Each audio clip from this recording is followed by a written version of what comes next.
You see, the trouble with anything powerful, be it a jet aircraft, a rifle, or a psychedelic, is not that it exists, but that we don't know how to treat it with respect. Our so-called civilized society, ever trembling before what it does not understand, reacts to such things with prohibition and paranoia. We are, in short, frightened of our own minds. Psychedelic substances, LSD, psilocybin, mescaline, are not narcotics. They do not lull one into sleep or torpor. Quite the contrary. They wake you up. They open your senses so completely that the very texture of a fungus-covered log can appear as if carved by Cellini. You see light as music, music as texture, and the veil between the senses is momentarily torn. And in that tearing, something astonishing happens. But alas, the authorities still operate under the delusion that suppression equals control. They have not learned the simplest lesson of prohibition. That which is forbidden becomes a lure.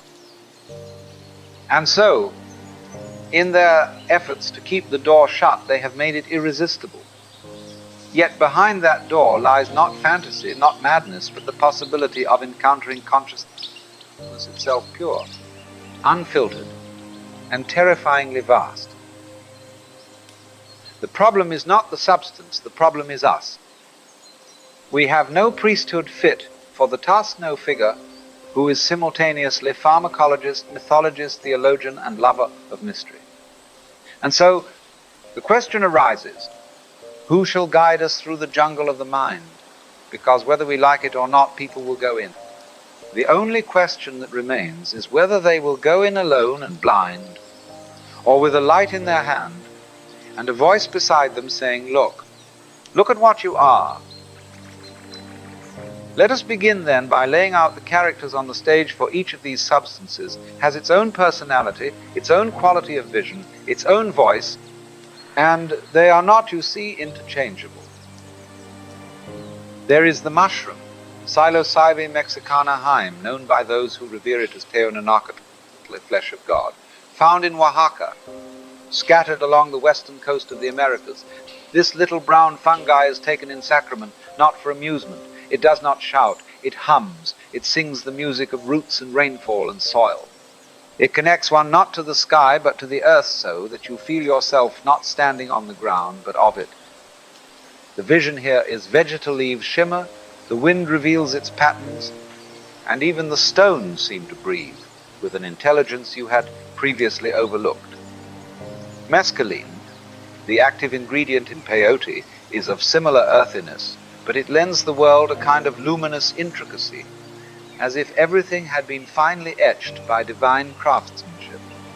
I once picked up a rotting log, thick with fungus, and was struck not by decay but by its elegance. It was as though Cellini himself had carved it into ebony and ivory. Then there is LSD, born not of cactus or mushroom, but of the laboratory, yet no less magical. It arises from ergot, a parasitic growth on wheat, and through an alchemical refinement of lysergic acid diethylamide specifically, number 25, we arrive at that most precise of molecular instruments. LSD does not whisper like the mushroom, it glows. It pulses with an electronic brilliance, as if your mind had been tuned to the frequency of circuitry itself. And while its gifts can be extraordinary, they arrive with a certain exacting energy, a sense of glass and geometry, rather than moss and bark. Each substance, you see, carries you into a different chamber of the cathedral, and to each door a different key. For one must not forget that these are power tools, not toys, and the measure of their power is hidden in their subtlety. 100 micrograms of LSD, that is 1/10,000th of a gram, will set most minds alight. A dose too large, and it is not enlightenment you experience, but turbulence. Now imagine then the reckless absurdity of those who vie with one another, boasting of how much they've taken. 1,000 micrograms, they say, as if such madness were heroic. That, my friends, is like attempting to land a jet on the village green. It is idiocy, not bravery. There is a curious tendency among human beings, particularly in youth, to mistake power for virtue. But the wisdom of these substances lies not in how far they take you, but in how clearly you can see where you are. What is the use of a rocket ship if the pilot is blind? So I suggest this. These are not drugs in the common sense. They are instruments more like pianos or microscopes than syringes. And like any instrument of precision, they require skill, reverence, and restraint. And here again we face the great conundrum. Who is fit to guide us? The psychiatrist may know the anatomy of the brain, but little of mythology. The priest may speak of God, but nothing of biochemistry. And the pharmacologist, though clever with molecules, is deaf to music. We have not, you see, created a class of human being who is competent in all these arts. And so, in the vacuum of qualified guidance, society falls back on the only tool it trusts, the club of prohibition. But you cannot club a vision out of existence. You cannot arrest a question. And these chemicals are questions in crystalline form. They ask not, what do you believe, but what is belief? Not, what do you see, but who is doing the seeing? And if those questions are dangerous, then so be it. They are dangerous in the way fire is dangerous necessary for transformation, but foolish to leave unattended. So let us be clear. The danger does not lie in the molecule. It lies in our unpreparedness to meet what it reveals. A mirror is only terrifying to a man who does not know his own face. Now this, you see, is where the predicament becomes positively labyrinthine. For in all matters of spiritual or psychological depth, we long for a guide, someone to say, this way, not that. Yet with psychedelics, the path is not marked. There are no roads and sudden clearings in the forest of the mind. And so we are left with the awkward question, who is qualified? The psychiatrist, clever with diagnosis and armed with impressive terminology, may know the contours of the mind, but has likely never stood in awe before the eternal. The priest may speak of God's mysteries, but usually from the safety of doctrine. The pharmacologist, meticulous in his measurements, may understand the chemical but not the vision. What is needed is something we have not yet trained, a new kind of human being, one who is at once scientist and mystic, physician and poet, one who is not afraid to speak in the language of myth, and yet knows precisely the measurements of the molecule. But such people are rare, and without them we get a kind of cultural schizophrenia. On the one hand, spiritual yearning, on the other, legal suppression, and in between, silence. So, what happens? Well, the exploration goes underground. A group of students cernist, not out for so-called kicks, but seeking insight, might wish to take LSD in the presence of a calm and learned psychiatrist. Not to escape life, but to enter it more deeply. Yet the law says no. It would be illegal for such a doctor to participate.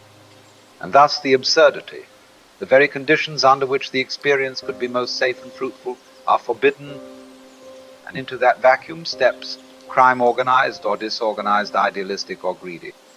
Molecules move from hand to hand like contraband treasure, but without the ritual, without the preparation, without the why. And so the vision loses its center and becomes spectacle. That is where the danger lies, not in the substance, but in its exile. Once the curtain is drawn back, then we enter what I might call sensory jazz. The ordinary world begins to breathe. Walls ripple as if woven of cloth. The pile of a carpet becomes a writhing jungle of threads, and the sounds, good Lord, the sounds, they do not simply strike the ear, they pass through you like wind through a harp. This is no hallucination in the psychiatric sense, for one does not mistake these visions for objects in the public shared world. One knows full well that the world is not made of rubber and lace, but something in it shimmers. One might look at a sea urchin shell, and suddenly every spine begins to wiggle, not randomly, but in exquisite coordination. A breathing, pulsing geometry. Is it the shell, the eye, or the mind that makes it dance, what you begin to realize is something quite unnerving, that perception itself is active, not passive, that your eyes do not simply receive, they compose, and your ears sculpt the music they seem merely to detect. The senses are not windows. They are instruments, each one a tuning fork to the symphony of existence. And then, the great reveal, all the senses are one. You touch light with your eyes. You feel music with your skin. You smell time. You see silence. This is not poetry, it is direct experience. The boundaries between senses collapse, revealing a single, unified field of awareness, as if your consciousness were not a bundle of inputs, but a single humming flame.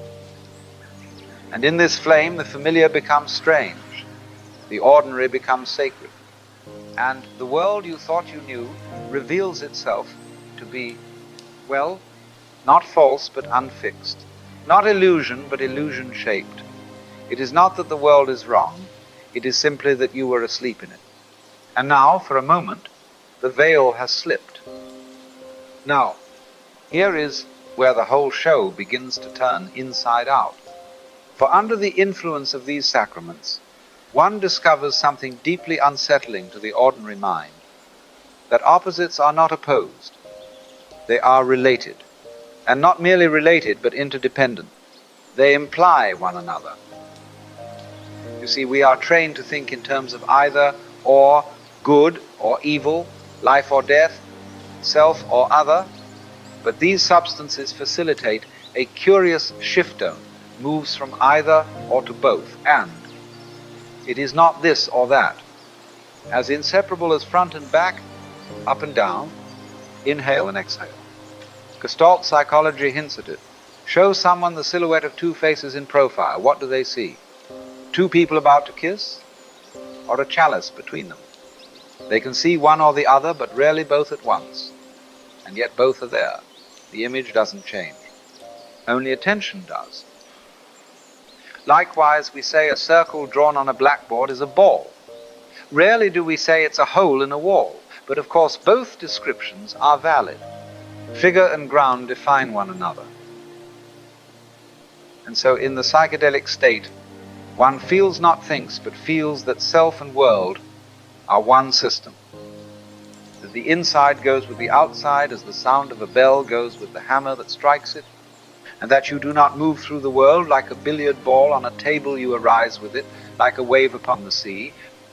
But Thano, dear, this realization has a tendency to unnerve. For if good implies evil, if life implies death, if all things are relative, well then, who's in charge? Where is the solid ground? What do I trust? And that, you see, brings us to the edge of the cliff. Now here, my dear friends, is the moment of terror. Because once you see that there is no absolute this or that, no fixed moral compass dropped from heaven, no eternal truth hanging like a chandelier in the sky, you may feel the ground fall away. And you are, quite literally, floating.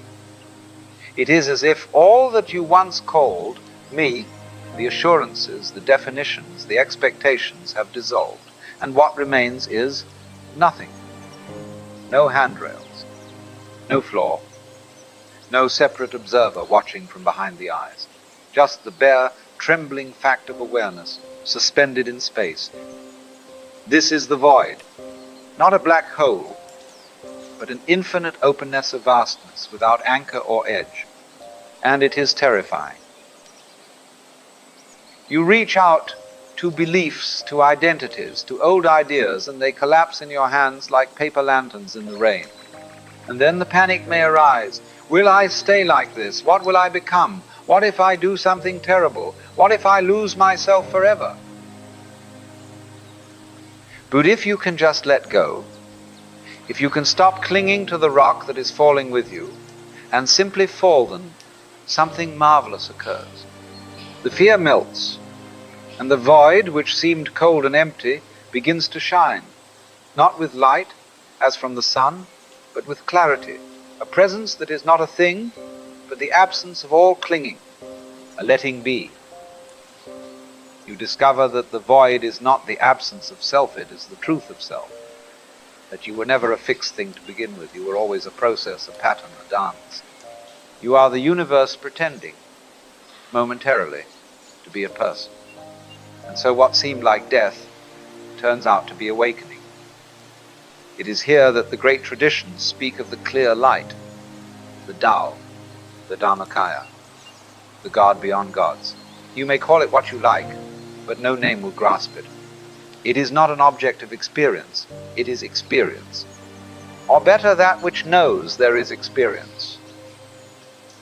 And once this is seen even, for a moment it changes you. Not in the sense of becoming something new, but of remembering something ancient. The game of forgetting is over, if only for a time. You see, the void is not the enemy, it is home. Now we arrive at a most curious and subtle question: what is a vision? Because under the influence of these sacraments, people see things. Yes, of course they do. But the trouble is, our modern minds are so terribly anxious about truth and falsity. Is it real? We ask. Is this a hallucination? Am I imagining this? But let me ask you, what isn't imagined? You see, a hallucination, strictly speaking, is something seen by one and not by others, which is mistaken for an objective thing. But when one sees with the inner eye and knows that what is beheld is a product of mind, it ceases to be a hallucination and becomes a vision. And visions are older than reason, older than science.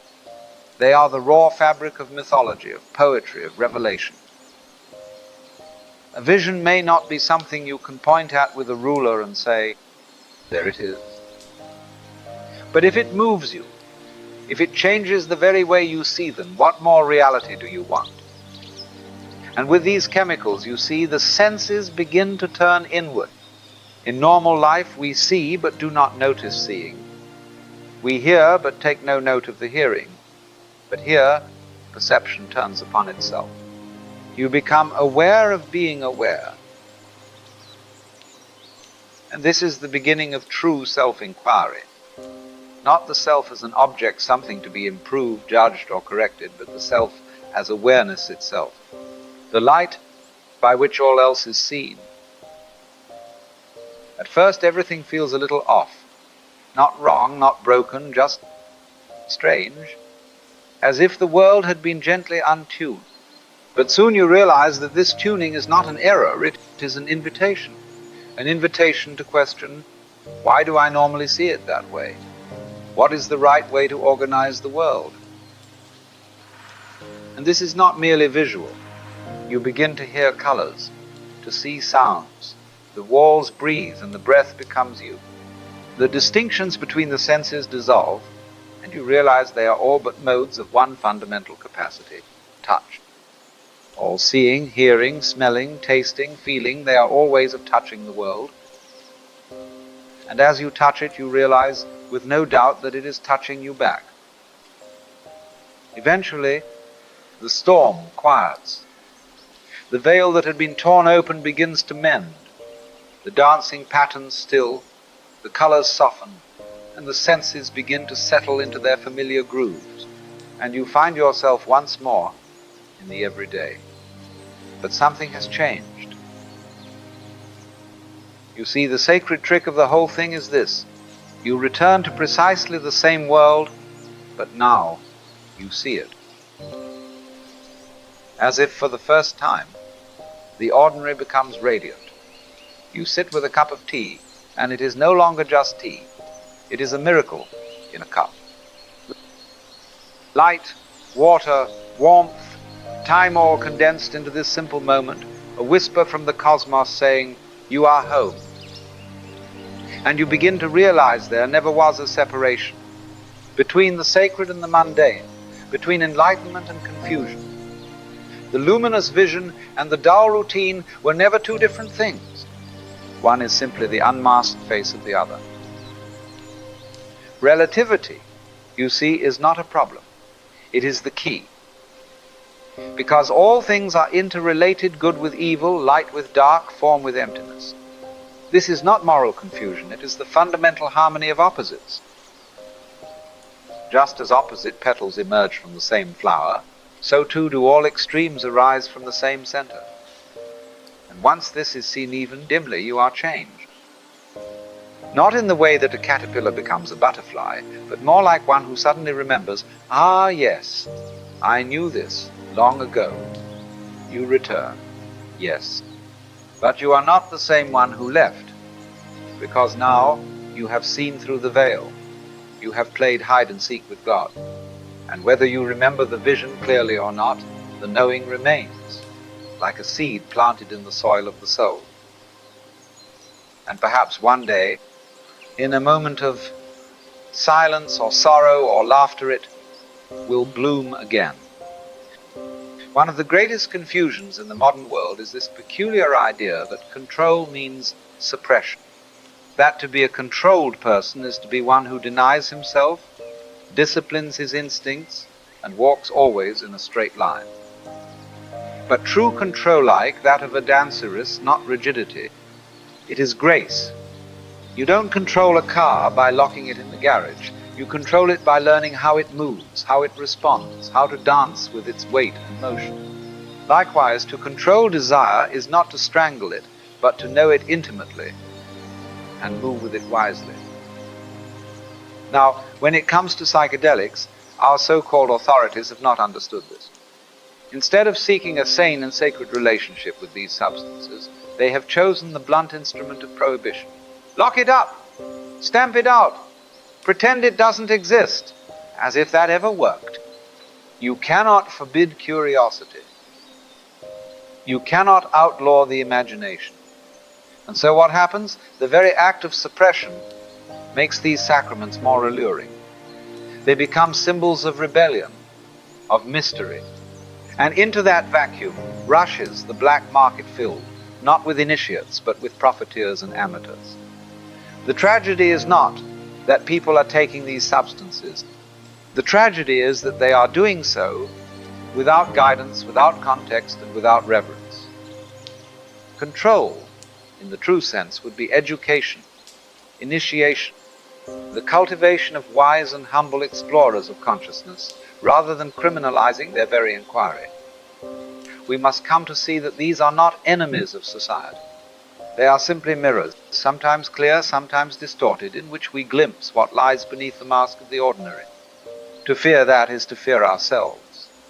At the heart of all this, you see, is not a chemical, not even an experience. It is a recognition that you are not separate from the world you behold, that the self you've taken as a noun is actually a verb, that what you call I is a process, a happening, a pattern of the universe expressing itself just as a wave is an expression of the ocean. In the depths of the psychedelic state, there may come a moment, a flash, perhaps only a few seconds, where you feel as though you've touched the center of it all. As if, for a heartbeat, you placed your finger on the very pulse of existence. And what was it? It was light. It was laughter. It was love not as a sentiment, but as a force. A luminous, boundless, jubilant recognition that this is it. And even as that peak recedes, its echo remains.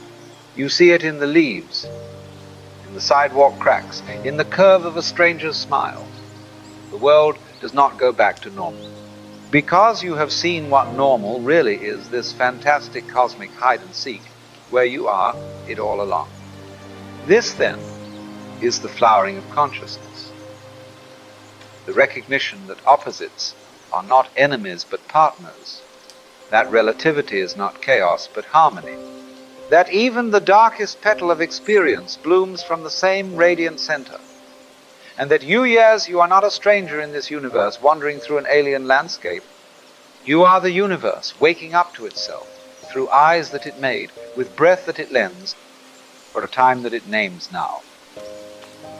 So whether you return to the garden or stay a while in the forest of the inner world, remember this: the point was never to escape. The point was to see more deeply, more truly, more whole. And so you come back, not enlightened, but lighter, knowing that the game was never to be won, only to be played beautifully.